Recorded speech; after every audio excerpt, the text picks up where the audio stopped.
Got a rogue and looking for inspiration? Well, today we're talking about 7 real-life people whose life stories can inspire your Dungeons & Dragons rogue. Now, all kinds of rogue-like individuals have existed in our history, but a few stand out as being notorious or just downright freaking awesome. So first up, we have Henry Avery, or Avery as he's referred to sometimes. Henry Avery is known as the King of Pirates. He was one of the most notorious pirates of the 17th century, originally a privateer, and he turned to full-time privacy, forming a crew and taking command of his ship, the Fancy. Now, Henry Avery's most famous heist took place in 1695 when he led a daring raid on the Mughal Empire's treasure fleet in the Indian Ocean. The fleet's flagship, the Ganges Sawai, was one of the richest ships in the world at the time, carrying immense wealth and precious goods back to India. Now, through a clever mix of strategy, firepower, and luck, Avery and his crew managed to capture the ship, the treasure haul worth an estimated around 600,000, which was a staggering amount at the time, equivalent to hundreds of millions today, some say billions. And after the heist,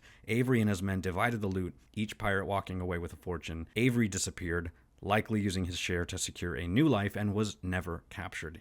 His heist and escape made him an absolute legend, and he remains one of the very few pirates in history who got away and disappeared without a trace. Now, next up, we have D.B. Cooper. Now, D.B. Cooper is the alias of an unidentified man who, on November 24th, 1971, pulled off one of the most infamous hijackings in U.S. history. He boarded a Northwest Orient Airlines flight from Portland to Seattle, handed a note to a flight attendant revealing that he had a bomb, and calmly but firmly demanded $200,000 in cash, over $1.3 million today, and 4 parachutes. Now, when the plane landed in Seattle, his demands were met and he allowed the passengers to disembark. Cooper then instructed the crew to fly towards Mexico City at a low altitude and slow speed. Somewhere over the dense forest of the Pacific Northwest, he opened the rear door and parachuted out into the night and disappeared without a trace. Despite an extensive manhunt and FBI investigations, Cooper's identity and fate remain a mystery. Some believe he didn't survive the jump, others think he escaped and lived quietly under a new identity. The heist was meticulous,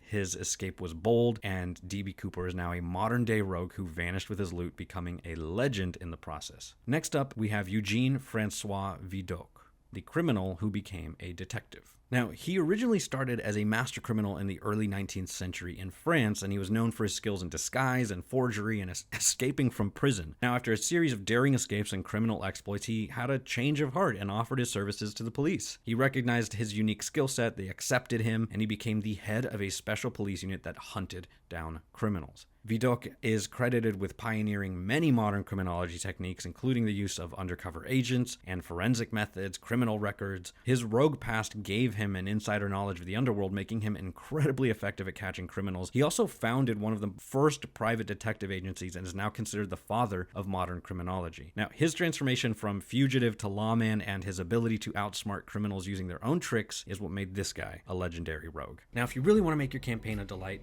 you need Describe. Now, instead of talking to you about it, I decided it's probably better just to show you. So here's 30 seconds of ambient sounds brought to you by Describe. Don't skip, it's good for you.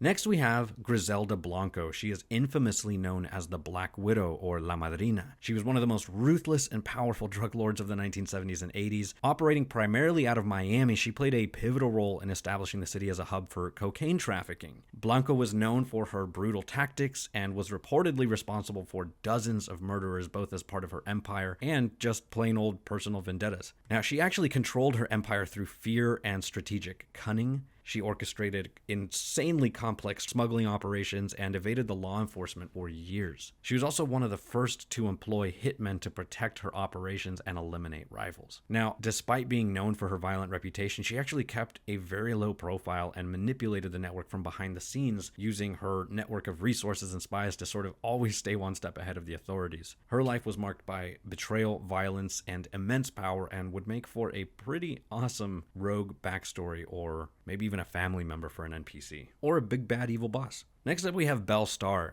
known as the Bandit Queen. She was a notorious outlaw in the American Wild West. She was associated with robbery, cattle rustling, and ties to really well-known gangs. And she was really skilled in using her charm, her quick wit, and horse riding to evade capture and survive in harsh, lawless environments. Bellstar frequently ran with infamous criminals like Jesse James and the Younger Brothers, and she had a knack for slipping away just when the law got too close. She was known for her flamboyant style, often dressing in black velvet riding outfits, which only added to her reputation. Through her mix of charisma and cunning, Bellstar kept authorities at bay and managed to carve out her place in the dangerous outlaw world, earning her the title of the Bandit Queen. Number 6 is Ned Kelly, the ironclad outlaw. Ned Kelly, an Australian folk hero and notorious outlaw, was known for his defiance against colonial authorities and his ironclad armor. He led a gang called the Kelly Gang. He became really famous for his daring robberies, where he normally targeted banks. And Kelly's most famous act was his final showdown with police, where he and his gang wore homemade armor fashioned from plow blades and turned themselves into tanks, basically. Ned Kelly's tactical skills, his fearlessness, and his armor, his iconic armor, made him one of history's most memorable rogues.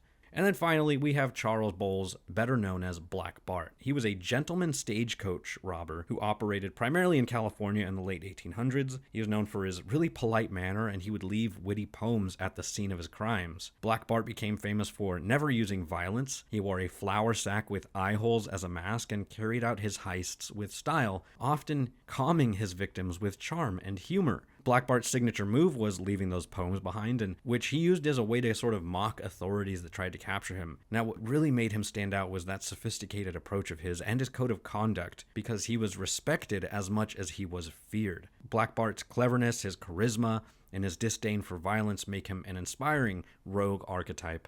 An honorable thief who uses charm and wit rather than brute force could make for a really great rogue character. So there you have it. Those are our top 7 picks for real-life rogues to inspire your rogue D&D character. Let me know in the comments down below what rogues you think we forgot. I'm sure we forgot some. There are some pretty crazy people in our history. Now, moving on to more important news, I have received word that Tobias was spotted heading for a creepy castle in the Feywild. Now, what's worse is that the castle looks abandoned, and if you've ever been to the Feywild, you'll know that it's deceptively safe looking. The whimsy and the wonder is really hiding something much, much darker. Now, this particular castle is sitting on top of a hill. It's got these really dark stone walls, almost like obsidian, and towers that rise from it like spears. So as you come to the large double oak doors of the castle, what are you doing? Let me know in the comments down below. Remember, we're doing this for Tobias.